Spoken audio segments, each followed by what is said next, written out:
Ne kadar çubuğlar yatıp dedim ondan bundan yığım yumurcayım kızıma. İnandırmış görmesin. Öyle bu yaralamış yerine göre ben de önüne kazandım. Söndürürüm kapısına kardeşim kazanzın yerde. Oy oy oy. Yoruldum ağzına geçirdim ben bura. Mevzuların hamsını yedim diye. Esas bu değil, esas bu. Alıp paltarı da.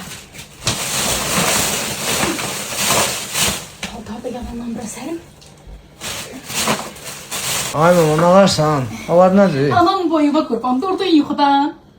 Evdəkilere vurmuşam və zarafat edirəm. Qonşu bacının uşaqlarına paltar göndərmişdi. Mən də qəşəklərini seçdim qoydum qırağa. Dedim bacım gələndə götürəm. Bu da yaramayanlardır. Aparıram zibilliyə. Dəymə də, indi mən çıxıram, ataram özüm. Yox, özüm aparacağım. Neyin gözünə var ya burada? Dizim ağrıyır, bala dizim ağrıyır. Dedim biraz yeriyim, bəlkə o açıldı.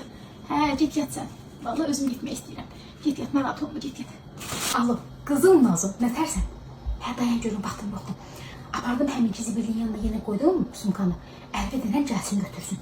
Hə, yaxşı, sağ ol, xeyirli mən yiyim, sağ ol.